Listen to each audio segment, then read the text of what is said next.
कुरुक्षेत्र की धूल से ढकी भूमि पर सूर्य धीरे धीरे ऊपर उठ रहा था। आकाश में शंखनाद की ध्वनि गूंज रही थी। योद्धाओं की गर्जना, रथों के पहियों की चरमराहट और धनुष की प्रत्यंचा से छूटते बाणों की सीटी, पूरा वातावरण एक महासमर का साक्षी बन रहा था। यह 17वां दिन था, वह दिन जिसे इतिहास हमेशा याद रखेगा, क्योंकि इस दिन का अर्थ था अर्जुन और कर्ण का अंतिम टकराव।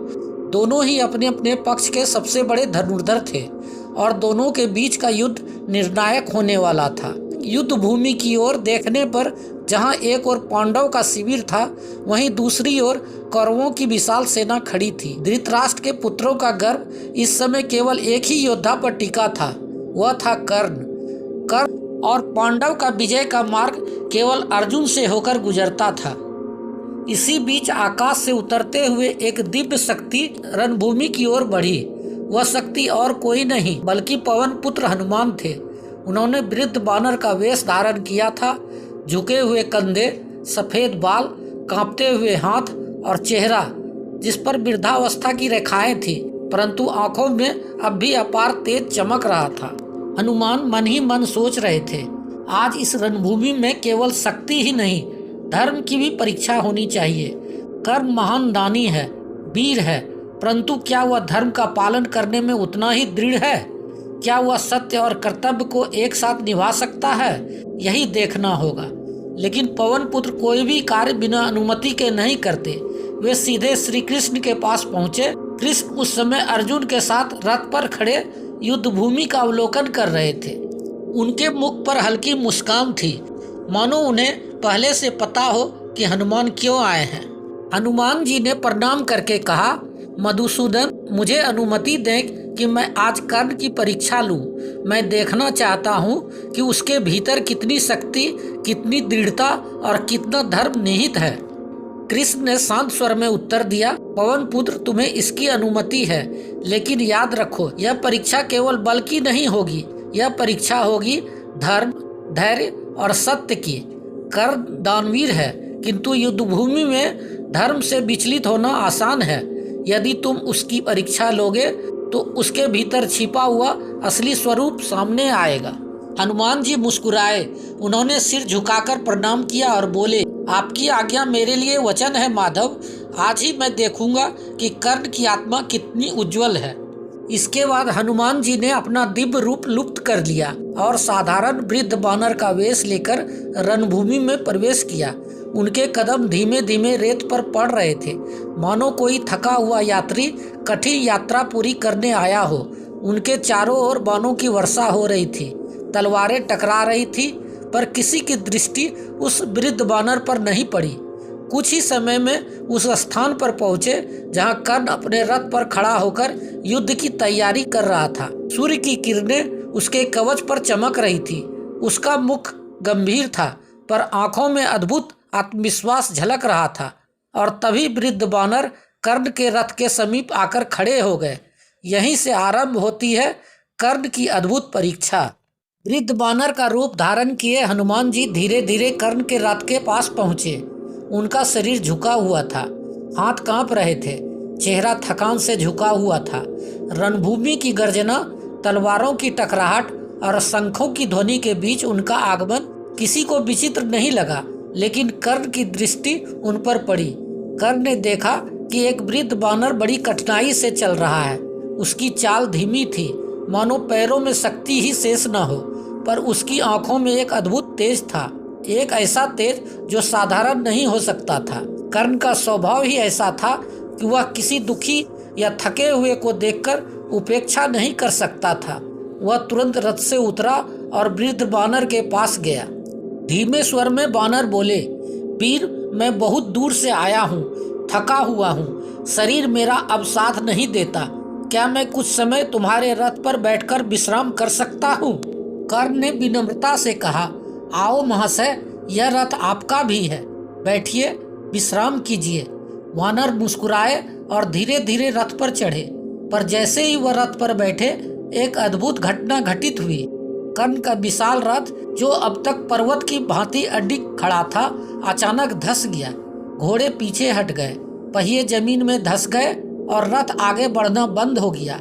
कर्ण ने पहले इसे संयोग समझा। उसने अश्वों को चाबुक से हाँका, लगाम खींची और पूरी शक्ति लगाई, पर रथ हिला तक नहीं।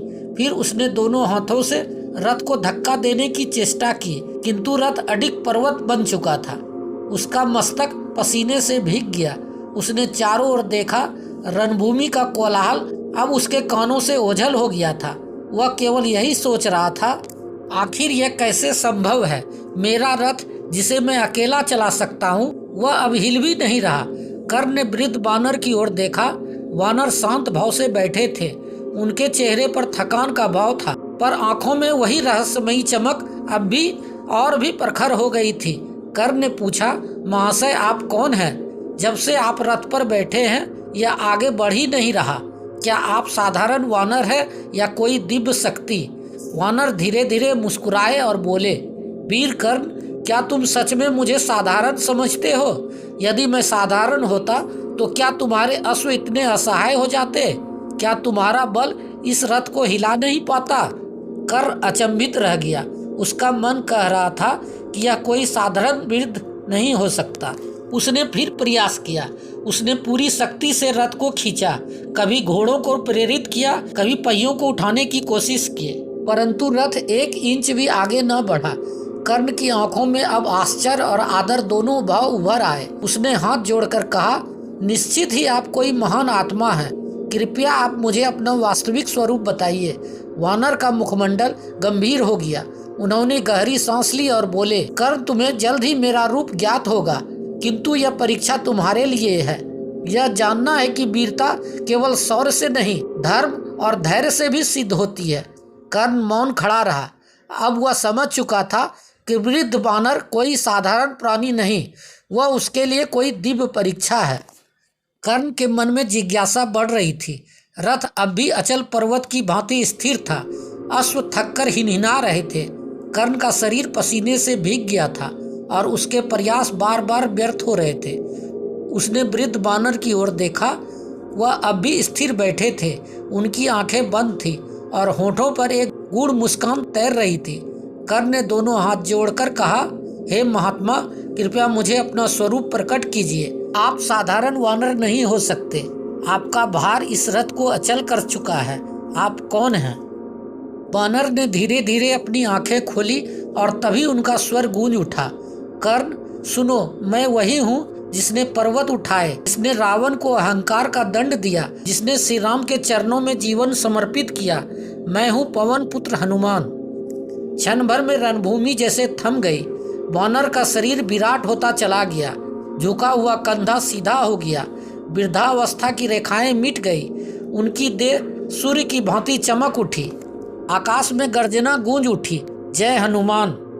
कर्ण ने विस्मय से देखा। उसके होंठ कांप उठे। उसने तुरंत अपने हाथ जोड़े और प्रणाम किया। हे पवन पुत्र, आप तो परम पवित्र हैं। आज इस रणभूमि में क्यों आए हैं?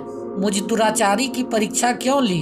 हनुमान जी ने गंभीर स्वर में कहा, कर्ण, तुम दुराचारी नहीं बल्कि अद्भुत दानी हो।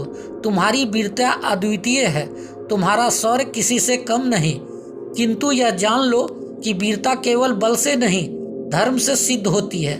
यदि धर्म न हो तो शक्ति भी विनाश का कारण बनती है। कर्ण के नेत्रों में जल भर आया। उसने विनम्रता से कहा, परंतु पवन पुत्र, मैंने तो हमेशा दान और वचन को सर्वोपरि माना है। मैंने कभी किसी याचक को खाली हाथ नहीं लौटाया। फिर भी मैं धर्म से दूर क्यों समझा जाता हूँ? हनुमान जी ने उत्तर दिया, कर्ण, तुम्हारी दानवीरता इतिहास में अमर है, किंतु तुम जिस पक्ष में खड़े हो वह अधर्म का पक्ष है। यह तुम्हारी सबसे बड़ी विडंबना है। तुम धर्म के साथ होते तो शायद इतिहास तुम्हें भी महानतम नायकों में गिनता। कर्ण का हृदय कांप उठा। उसकी आंखों से आंसू बह निकले। हे महावीर, यदि मेरी स्थिति भिन्न होती तो मैं पांडवों के साथ खड़ा होता, किंतु मैं दुर्योधन का ऋणी हूँ। उसने मुझे सम्मान दिया जब समस्त समाज ने मेरा अपमान किया। मैं उसे त्याग नहीं सकता। हनुमान जी का स्वर अब कोमल हो गया। यही तुम्हारी धर्म दुविधा है कर्ण। तुम्हारा आभार धर्म के मार्ग को ढक देता है, किंतु मैं जानता हूँ कि तुम्हारा हृदय शुद्ध है, इसलिए मैं तुम्हें स्मरण दिलाने आया हूँ। युद्ध चाहे जैसा भी हो, परंतु अंत तक सत्य, दान और प्रतिज्ञा का पालन करना, यही तुम्हारा वास्तविक धर्म होगा। कर्ण ने गहरी सांस ली और सिर झुकाकर बोला, हे पवनसूत, मैं आपको प्रणाम करता हूँ। मैं प्रतिज्ञा करता हूँ कि इस युद्ध में चाहे जीवन रहे या ना रहे, मैं अंत तक दान, सत्य और प्रतिज्ञा का पालन करूँगा। यही मेरा धर्म होगा। हनुमान जी ने आशीर्वाद स्वरूप अपना हाथ उठाया। कर्ण, तुम्हारी कीर्ति अमर होगी। तुम्हारा नाम युगों तक दानवीर के रूप में लिया जाएगा। इतना कहकर हनुमान जी का विराट रूप धीरे धीरे लुप्त हो गया। वह पुनः अदृश्य हो गए। रणभूमि का कोलाहल फिर गूंज उठा। कर्ण का रथ अब हल्का हो गया। अश्व फिर से खड़े हो गए।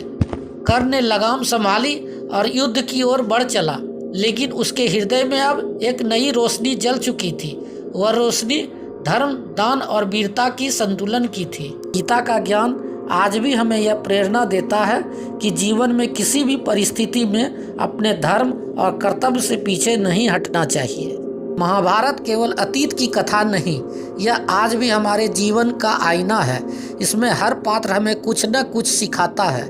भीष्म से त्याग, कर्ण से दानवीरता, अर्जुन से पराक्रम, द्रौपदी से साहस और श्री कृष्ण से धर्म का मार्ग। इस प्रकार महाभारत का युद्ध हमें यह सिखाता है कि अन्याय और अधर्म कितना भी बड़ा क्यों न हो, अंततः धर्म ही विजय पाता है। अगर आपको यह कहानी अच्छी लगी हो तो लाइक, शेयर और सब्सक्राइब अवश्य करें। धन्यवाद।